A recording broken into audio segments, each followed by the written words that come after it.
औज़ुबिल्लाहि मिनश्शैतानिर्रजीम बिस्मिल्लाहिर्रहमानिर्रहीम। अस्सलाम वालेकुम viewers, welcome to florist learning. और एक नई वीडियो के साथ हाजिर हैं। इंग्लिश 101 के लेसन नंबर 5 को आज डिस्कस करेंगे। इससे पहले 4 लेसन हमारे कंप्लीट हो गए हैं और उम्मीद करता हूँ कि आपको उनकी समझ आ रही होगी। अगर कोई भी मसला होता है, पहले भी कहता हूँ, आप लोग लाजमी पूछा करें, आप लोगों को टाइमली रिप्लाई किए जाएंगे। ठीक है, तो यहाँ पे आज हम मतलब कि 2 नई चीज़ों को डिस्कस करेंगे। एक करेंगे कनेक्टिव्स को, कनेक्टिव्स क्या होते हैं, और उसके बाद रेफरेंसेस क्या होते हैं। ठीक है, तो ये 2 मतलब कि डिफरेंट किस्म के टर्म्स हैं। इसमें आप देखें तो ये आपको मतलब कि हम यहाँ से रीड करते हैं कि रेफरेंसेस एंड कनेक्टिव। ठीक है, the sentences and paragraphs are not words. ठीक है, कोई भी सेंटेंस होता है तो वो सिर्फ एक पैराग्राफ नहीं होता या वो अल्फाज नहीं होते जस्ट पुट टुगेदर। मतलब कि कोई भी आप देखते हैं, पैराग्राफ देखते हैं, तो उसके अंदर जो आप सेंटेंसेस देखते हैं या आप वर्ड्स देखते हैं, तो वो सिर्फ वर्ड्स नहीं होते, बल्कि वो क्या होता है, दे एक्सप्रेस आइडियाज़। ठीक है, वो आइडियाज़ को यानी कि एक्सप्रेस करते हैं, शो करते हैं, मुजाहरा करते हैं, आइडियाज़ का आपको दिखाते हैं, which are connected to each other, जो कि आपस में जुड़े होते हैं। ठीक है, और in this lesson you will practice to recognise these words. इस लेसन में आप लोग इस चीज़ की प्रैक्टिस करेंगे कि इन वर्ड्स को कैसे आइडेंटिफाई करना है, कैसे रिकॉग्नाइज करना है। और उसके बाद फ्रेजेस इसमें आ जाते हैं, वर्ड्स आ जाते हैं। और उसके बाद references and connectives that links ideas in a sentence. ठीक है, तो ये वर्ड्स और ये मतलब कि जो वर्ड्स होते हैं, फ्रेजेस होते हैं, ये क्या होते हैं, रेफरेंसेस होते हैं एंड कनेक्टिव्स होते हैं that links ideas in a sentence, जो किसी भी सेंटेंस के अंदर जो मतलब कि डिफरेंट आइडियाज़ होते हैं उनको आपस में लिंक कर देते हैं, उनको आपस में जोड़ देते हैं। ठीक है, तो इनको यानी कि ये रेफरेंसेस भी होते हैं और उसके बाद यानी कि ये लिंक्स भी होते हैं।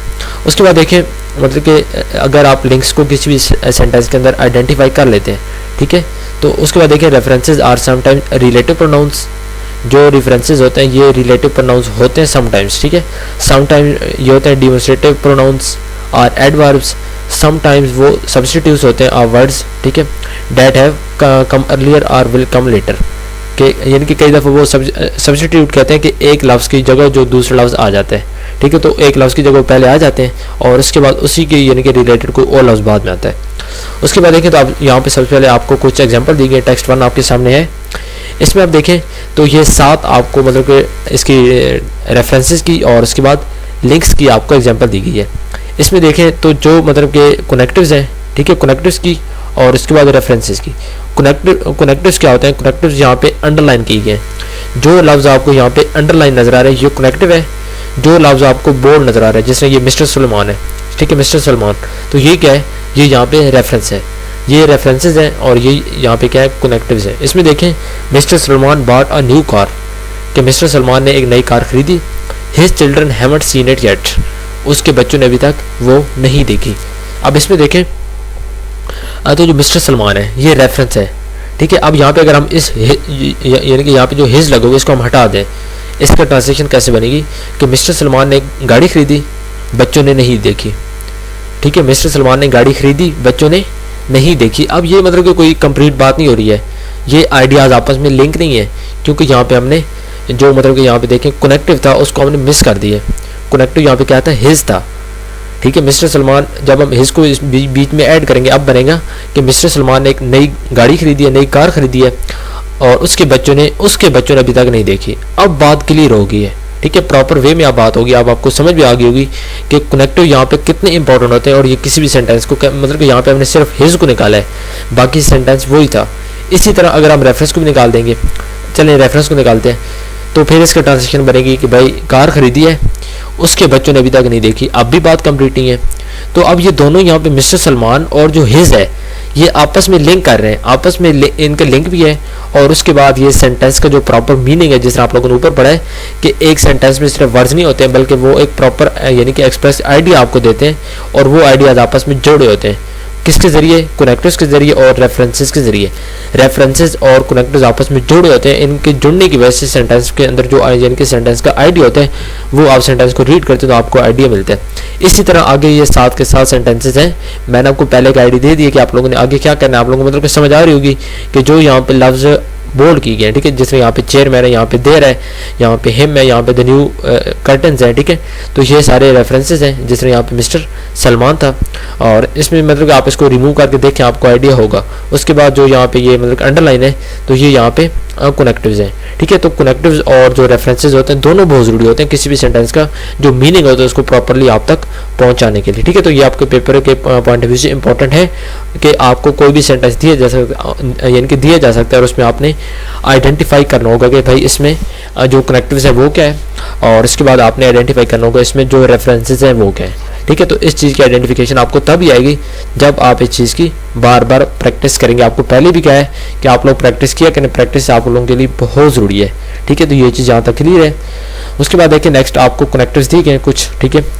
तो इसमें देखें तो connective which is made by conjunctions that join ideas into same kind of relationship. Connectives क्या होता है कि जो मतलब कि एक ही सेंटेंस के अंदर जो यानी कि एक ही तरह के आइडियाज़ होते हैं उनको आपस में कनेक्ट करते हैं और उसके बाद सेंटेंस का जो प्रॉपर मीनिंग होता है वो आपके सामने आ जाता है। These words or phrases also known as transitional markers, ठीक है। तो ये ट्रांजिशनल मार्कर्स की डेफिनेशन भी है।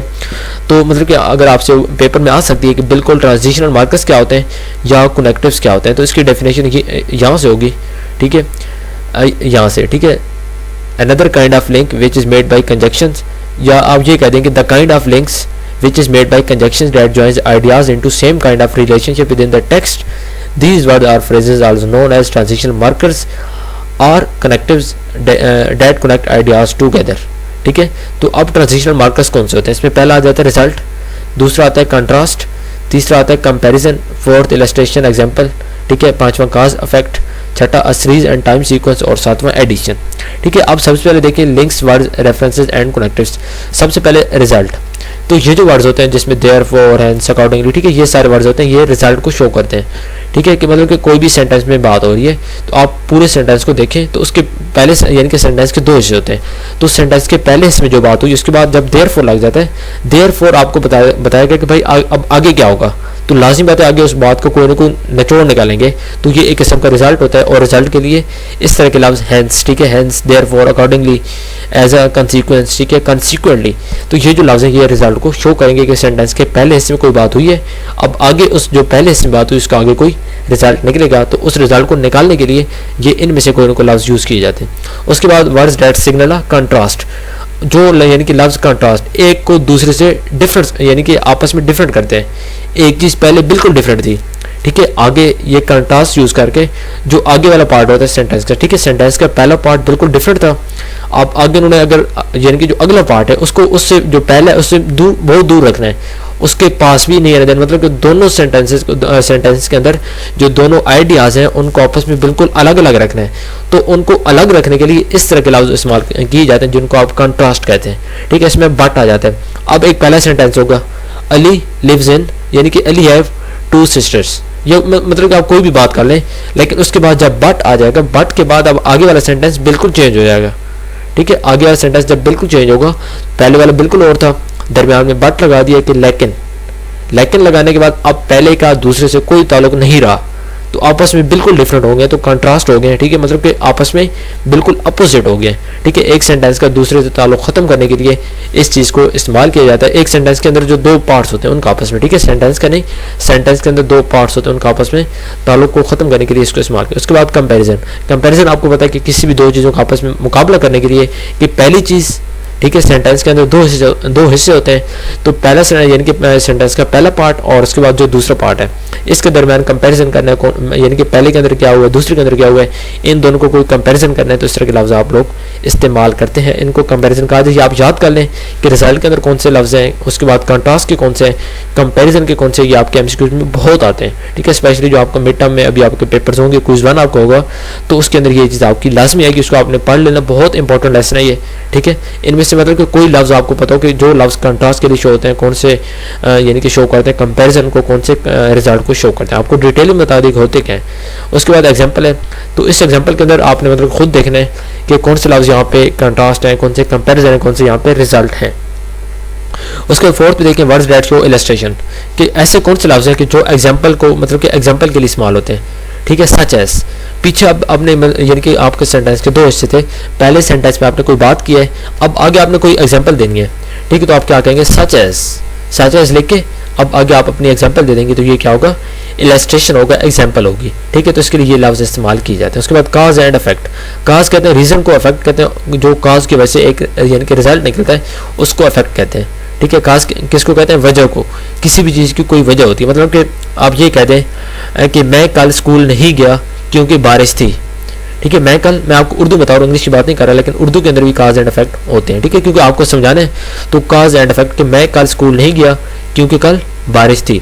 अब इसमें काज क्या है, आपको कोई काज मैंने आपको पहले बताया कि वजह, तो उसमें वजह क्या है, बारिश वजह है ना, कि मैं कल स्कूल नहीं गया क्योंकि कल बारिश थी, तो इसमें वजह काज है, सॉरी यानी कि जो वजह है वो बारिश है, जबकि जो रिजल्ट है कि उस बारिश की वजह से क्या हुआ है कि मैं स्कूल नहीं गया, ठीक है, मैं स्कूल नहीं गया, ये इफेक्ट हो गया।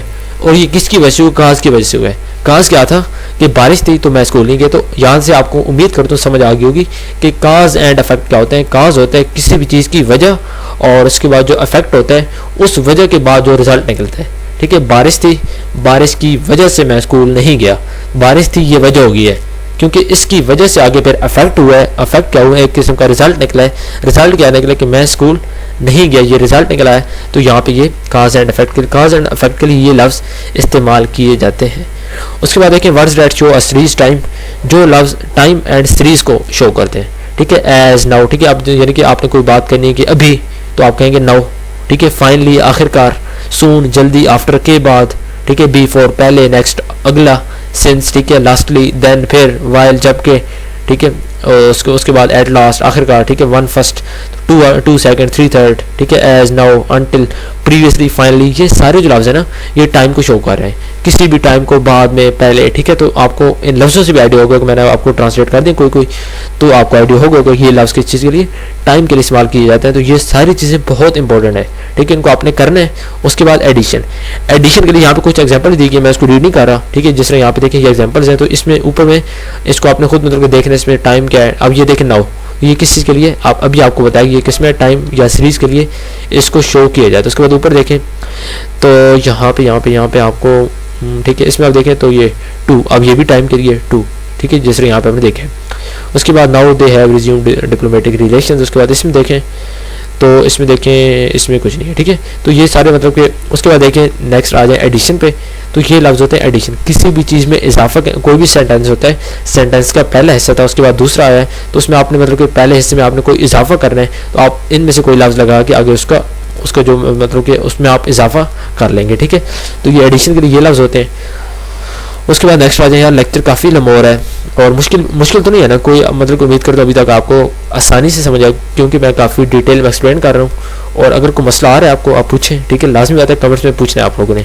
अगर आप लोग नहीं पूछेंगे मुझे ये लगेगा आप लोगों को भाई समझ नहीं आया, ठीक है, तो पूछा करें, क्योंकि हम यहाँ पे आपके लिए इतनी मेहनत करते हैं, तो आपका काम बनता है आप लोग बीच में क्वेश्चन करें। उसके बाद देखिए आपको एक पैराग्राफ दिया गया सैम्पल 1, ठीक है, सैम्पल 1 आपको नजर आ रहा है। सैम्पल 1 के अंदर कुछ रेफरेंसेज हैं, कुछ कनेक्टिव्स हैं, आपको पता चल गया रेफरेंसेस क्या होते हैं, कनेक्टिव्स क्या होते हैं।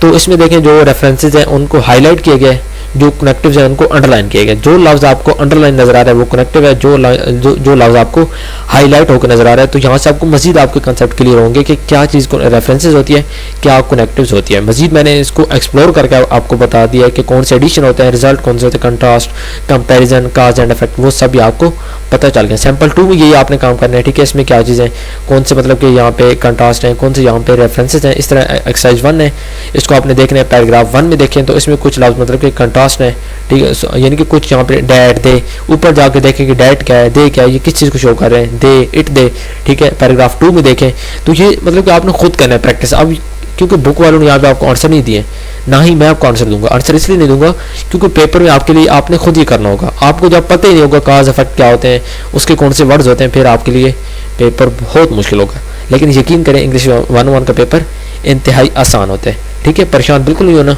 और बहुत आसान बुक है, पहले भी कहा है, पहले लेक्चर में कहा है कि आसान बुक है, लेकिन ज़्यादा आसान नहीं लेना, ठीक है। बात को सुनना है और उसके बाद प्रैक्टिस करनी है।